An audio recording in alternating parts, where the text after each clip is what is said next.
കായലുകളുടെയും നദികളുടെയും ഭംഗി കൊണ്ട് പേരുകേട്ട കേരളം ഇന്ന് മാരകമായ ജലജന്യമായ ഒരു രോഗത്തിന്റെ ഭീഷണിയിലാണ്. തലച്ചോറ് ഭക്ഷിക്കുന്ന അമീബയായ നെഗ്ലേരിയ ഫൗളറി മൂലമുണ്ടാകുന്ന അപൂർവവും എന്നാൽ മാരകവുമായ പ്രൈമറി അമീബിക് മെനിങ്കോ എൻസെഫലൈറ്റിസ് എന്ന മസ്തിഷ്ക അണുബാധ.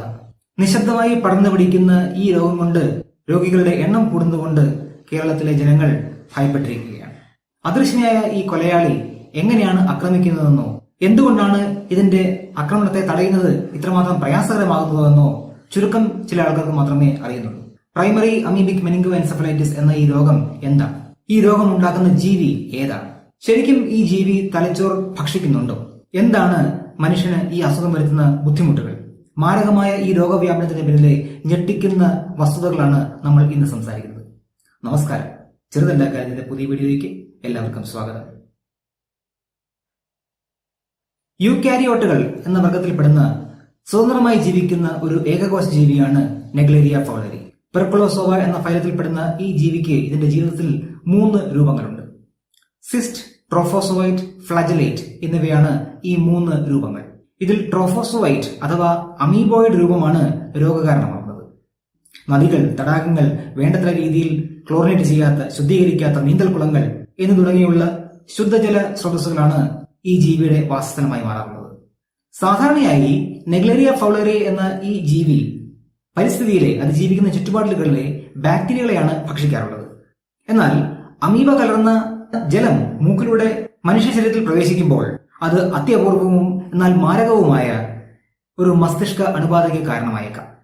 ഈ രോഗമാണ് പ്രൈമറി അമീബിക് മെനിങ്കോ എൻസെഫലൈറ്റിസ് എന്നറിയപ്പെടുന്നത്.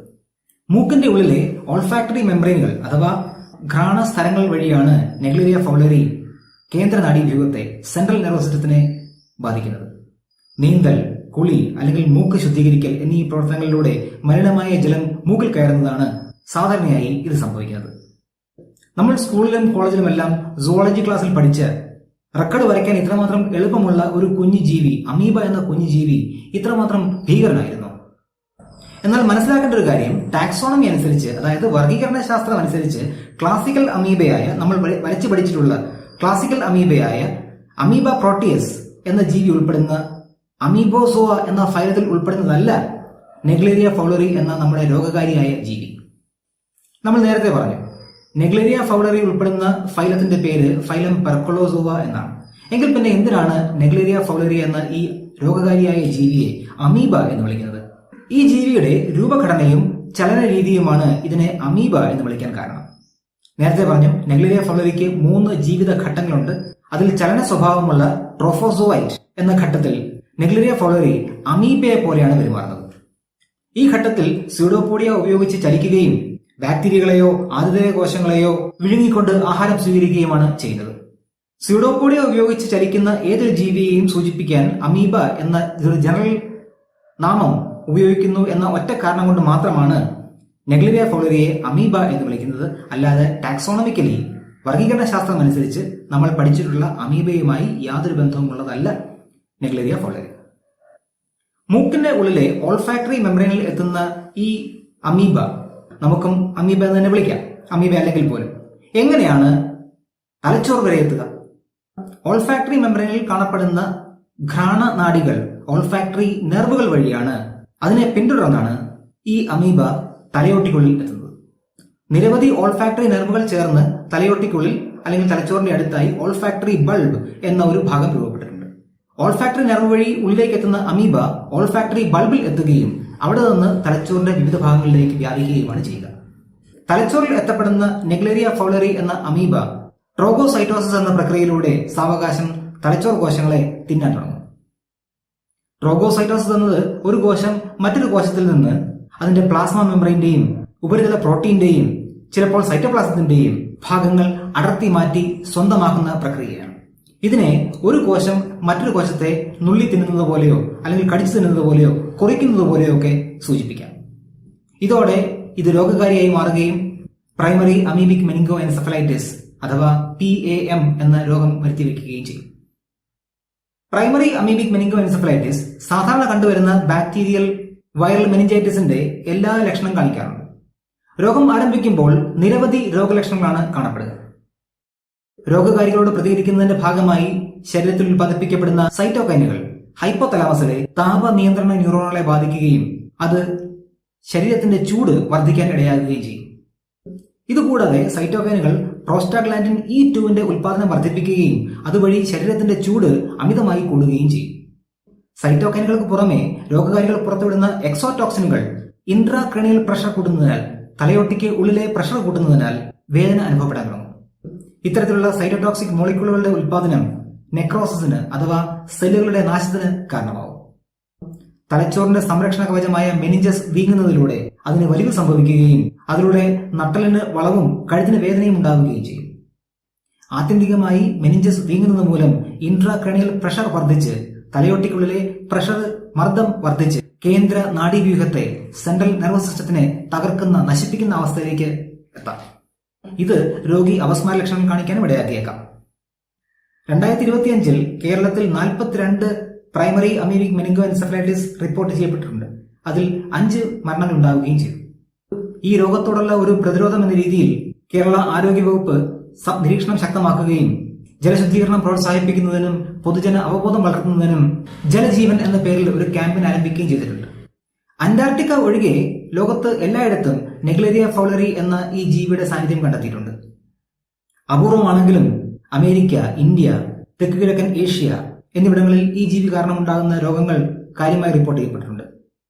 ജനിതക പഠനങ്ങൾ സൂചിപ്പിക്കുന്നത് രോഗകാരികളായ നെഗ്ലേരിയ ഫൗളറി രോഗമുണ്ടാക്കാത്ത ഇനങ്ങളിൽ നിന്ന് പരിണമിച്ചുണ്ടായതായിരിക്കാം എന്നാണ്. കാലാവസ്ഥാ വ്യതിയാനം, ജലത്തിന്റെ ചൂടിലുള്ള വർധന, ജല ഉപയോഗം, ഭൂവിനിയോഗം തുടങ്ങിയ പല പാരിസ്ഥിതിക പ്രശ്നങ്ങൾ ഇതിന് ഉത്തേജകമായി മാറിയിട്ടുണ്ടാവാം എന്ന് പഠനങ്ങൾ പറയുന്നു. നമ്മുടെ ചുറ്റുപാട് നോക്കിയാൽ തന്നെ അറിയാം. നമ്മുടെ നാട്ടിലുണ്ടായിരുന്ന, നേരത്തെ ഉണ്ടായിരുന്ന ജലസ്രോതസ്സുകൾ പലതും നശിച്ചു പോയിട്ടുണ്ട്, മലിനമാക്കപ്പെട്ടിട്ടുണ്ട്. നേരെ ചൊവ്വയുള്ള നീരൊഴുക്കുകൾ ഒന്നും ഈ ജലാശയത്തിൽ ഇപ്പോൾ നടത്തപ്പെടുന്നില്ല. അതിനുള്ള വഴികളില്ല. വർദ്ധിച്ചു വരുന്ന ജനസംഖ്യ, അതനുസരിച്ചുണ്ടാകുന്ന വീടുകളുടെ എണ്ണത്തിലുള്ള വർധന, ഇതെല്ലാം പരിസ്ഥിതി മലിനീകരണത്തിന് കാരണമായെന്നുള്ളത് ഉറപ്പാണ്. കേരളത്തിൽ ജലസ്രോതസ്സിലും മണ്ണിലും ഈ കൊളൈ എന്ന ബാക്ടീരിയയുടെ സാന്നിധ്യം ക്രമാതീതമായി കണ്ടെത്തിയിട്ടുണ്ട്. നെഗ്ലേരിയ ഫൗളറി എന്ന ജീവി ബാക്ടീരിയ എന്ന് ജീവിക്കുന്നതാണ്. ഈ കൊളൈ ഒരു ബാക്ടീരിയയാണ്. ഒരുപക്ഷെ ഈ കൊളൈ എന്ന ബാക്ടീരിയയുടെ വർധനയാണോ നെഗ്ലേരിയ ഫൗളറി എന്ന് പറയുന്ന ഈ ജീവിയുടെ, രോഗകാരിയായ ഈ ജീവിയുടെ വർധനയ്ക്ക് കാരണം എന്ന് ന്യായമായി നമുക്ക് സംശയിക്കാം. എന്നാൽ ആരോഗ്യമേഖലയിലെ വിദഗ്ധർ ഇപ്പോൾ ആശങ്കപ്പെടുന്നത് നെഗ്ലേരിയ ഫൗളറി കൊണ്ടുണ്ടാകുന്ന പ്രൈമറി അമീബിക് മെനിങ്കോ എൻസെഫലൈറ്റിസ് കൊണ്ട് മാത്രമല്ല, മറ്റൊരു അമീബിക് മസ്തിഷ്ക ജ്വരം കൂടി ഇപ്പോൾ കേരളത്തിൽ റിപ്പോർട്ട് ചെയ്യപ്പെടുന്നതായി പറയപ്പെടുന്നു. അതിന്റെ പേര് ഗ്രാനുലോമാറ്റസ് അമീബിക് മെനിങ്കോ എൻസെഫലൈറ്റിസ് എന്നാണ്, GAE. അപൂർവമാണെങ്കിലും ഇതും കേന്ദ്ര നാഡീവ്യൂഹത്തെ, സെൻട്രൽ നെർവസ് സിസ്റ്റത്തിനെ ബാധിക്കുന്ന ഒരു അണുബാധയാണ്. സാധാരണയായി രോഗപ്രതിരോധ ശേഷി കുറഞ്ഞവരെയാണ് ഇത് ബാധിക്കുന്നതെങ്കിലും അപൂർവമായിട്ടാണെങ്കിലും പ്രതിരോധശേഷി ഉള്ളവരിലും ഈ രോഗബാധ കണ്ടുവരുന്നുണ്ട്. നെഗ്ലേരിയ ഫൗളറി അല്ല ഈ പറഞ്ഞ രോഗത്തിന് കാരണമാവുന്നത്, മറ്റൊരു കൂട്ടരാണ്. അക്കാന്തമീബ, ബാലമൂത്തിയ എന്നിങ്ങനെയുള്ള സ്വതന്ത്ര അമീബകളാണ് GAE അഥവാ ഗ്രാനുലോമാറ്റസ് അമീബിക് മെനിങ്കോ എൻസെഫലൈറ്റിസ് എന്ന രോഗം ഉണ്ടാക്കുന്നത്. പ്രൈമറി അമീബിക് മെനിങ്കോ എൻസെഫലൈറ്റിസ് അഥവാ PAM ഉണ്ടാക്കുന്ന ജീവിയായ നെഗ്ലേരിയ ഫൗളറി അമീബയുടെ വർഗത്തിൽപ്പെടുന്നതായിരുന്നില്ല എങ്കിൽ GAE അഥവാ ഗ്രാനുലോമാറ്റസ് അമീബിക് മെനിങ്കോ എൻസെഫലൈറ്റിസ് ഉണ്ടാക്കുന്ന ജീവികളായ അക്കാന്തമീബ, ബാലമൂത്തിയ എന്നിവ അമീബ വർഗത്തിൽപ്പെടുന്നത് തന്നെയാണ്. നെഗ്ലേരിയ ഫൗളറി മൂക്കിന്റെ ഉള്ളിലെ സ്ഥലത്തിലൂടെ മാത്രമേ തലച്ചോറിലേക്ക് പ്രവേശിക്കുമായിരുന്നുള്ളൂ. എന്നാൽ അക്കാന്തമീബ, ബാലമൂത്തിയ എന്നീ അമീബകൾ ശരീരത്തിന് പുറത്തുണ്ടാകുന്ന മുറിവുകളിലൂടെയും തലച്ചോറിനെ ബാധിക്കാം. തലച്ചോറിലെത്തിക്കഴിഞ്ഞാൽ ഈ ജീവികൾ മെനിഞ്ചസിലും തലച്ചോറിലെ കോശങ്ങൾക്കുള്ളിലും ഗ്രാനുലോമാറ്റസ് വീക്കം ഉണ്ടാക്കുകയാണ് ചെയ്യുക. നെഗ്ലേരിയ ഫൗളറി മൂലം ഉണ്ടാകുന്ന മസ്തിഷ്ക ജ്വരം വളരെ പെട്ടെന്നാണ് പ്രകടമാകുന്നതെങ്കിൽ അക്കാന്തമീബ, ബാലമൂത്തിയ എന്ന ജീവികൾ കാരണമുണ്ടാകുന്ന, അമീബകൾ കാരണമുണ്ടാകുന്ന ഗ്രാനുലോമാറ്റസ് മെനിങ്കോ എൻസെഫലൈറ്റിസ് GAE വളരെ സാവധാനത്തിൽ മാത്രമേ പ്രകടമാവുകയുള്ളൂ. അന്യവസ്തുക്കൾ എന്ന് ശരീരം തിരിച്ചറിയുകയും എന്നാൽ പൂർണ്ണമായി നശിപ്പിക്കാൻ കഴിയാതിരിക്കുകയും ചെയ്യുന്ന വസ്തുക്കളെ ശരീരം ഒരു പ്രത്യേക ഭാഗത്തേക്ക് ചുരുക്കി നിർത്താൻ ശ്രമിക്കുന്ന ഒരിനം ദീർഘകാല വീക്കത്തെയാണ് ഗ്രാനുലോമാറ്റസ് അണുബാധ എന്ന് പറയുന്നത്. അതായത് രോഗകാരിയായ വസ്തുവിനെ ശരീരത്തിന് പൂർണ്ണമായി നശിപ്പിക്കാൻ കഴിയാതെ വരുമ്പോൾ പ്രതിരോധ കോശങ്ങളായ മാക്രോഫേജുകൾ, ലിംഫോസൈറ്റുകൾ എന്നിവ കൂട്ടം ചേർന്ന് ആ അന്യവസ്തുവിനെ പൊതിഞ്ഞു പിടിക്കുന്നതാണ് ഗ്രാനുലോമ എന്നറിയപ്പെടുന്നത്. ഇങ്ങനെ രൂപപ്പെടുന്ന ഗ്രാനുലോമ തലച്ചോറിലെ കോശങ്ങളുടെ വീക്കത്തിന് കാരണമാവുകയും കാലക്രമത്തിൽ തലച്ചോർ കോശങ്ങൾ നശിക്കുകയും ചെയ്യും.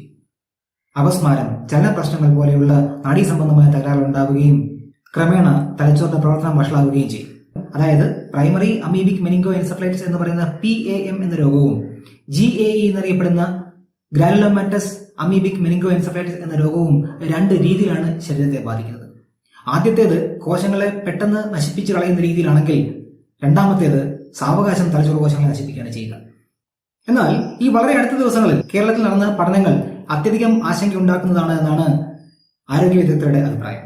കാരണം അമീബിക് മെനിങ്കോ എൻസെഫലൈറ്റിസ് എന്ന മാരക രോഗത്തിന് കാരണമാകുന്ന നെഗ്ലേരിയ ഫൊളേറി, അക്കാന്തമീബ, ബാലമൂർത്തിയ എന്നീ രോഗകാരികളായ ജീവികൾ ജലത്തിലൂടെ മാത്രമല്ല വായുവിലൂടെയും പകരാം എന്നാണ് പുതിയ പഠനങ്ങൾ പറയുന്നത്. ഈ കണ്ടെത്തലുകൾ വളരെയധികം ആശങ്കയ്ക്കാണ് വഴിവെച്ചിരിക്കുന്നത്. കേരളത്തിൽ നടത്തിയ ഒരു പഠനത്തിൽ വീടിന്റെ ഉള്ളിലെ പൊടിയിൽ പോലും അമീബയുടെ സാന്നിധ്യം കണ്ടെത്തി.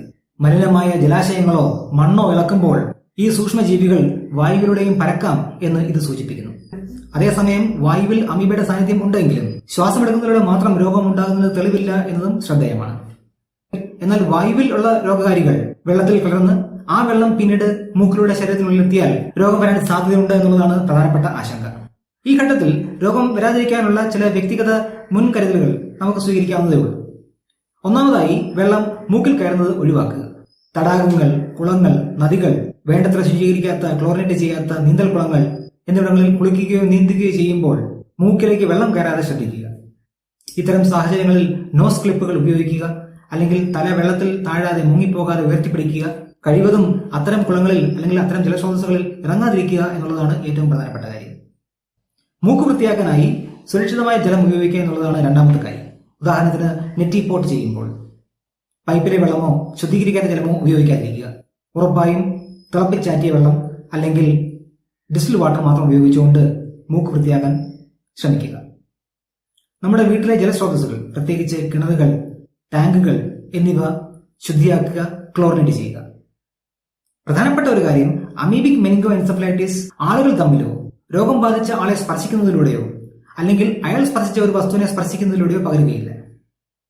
ഈ ജീവികളുടെ സ്വഭാവം, ജീവിത രീതി, രോഗവ്യാപനം, പ്രതിരോധശേഷി എന്നിവയെക്കുറിച്ചുള്ള പഠനങ്ങളും ഗവേഷണങ്ങളും നിർണായകമാണ്. തന്നെയുമല്ല, ഈ ഭീഷണിയെ ചെറുക്കാൻ ആരോഗ്യവകുപ്പ്, ഗവേഷണ സ്ഥാപനങ്ങൾ, പൊതുസമൂഹം എന്നിവ തമ്മിലുള്ള സഹകരണം വളരെ അത്യാവശ്യമാണ്. അമീബിക് മസ്തിഷ്ക ജ്വരം ഒരു വലിയ വെല്ലുവിളിയാണെങ്കിലും കേരളത്തിന്റെ മുന്നൊരുക്കത്തിലുള്ള സമീപനവും കൂട്ടായ പ്രവർത്തനവും പ്രത്യാശ നൽകുന്നതാണ്. അവബോധം, ഗവേഷണം, കൂട്ടായ പ്രവർത്തനം എന്നിവയിലൂടെ ഈ മാരക അമീബയിൽ നിന്ന് നമ്മുടെ ഭാവിയെ സംരക്ഷിക്കാൻ നമുക്ക് കഴിയും. മറ്റൊരു വിഷയവുമായി അടുത്ത വീഡിയോയിൽ നമുക്ക് വീണ്ടും കാണാം.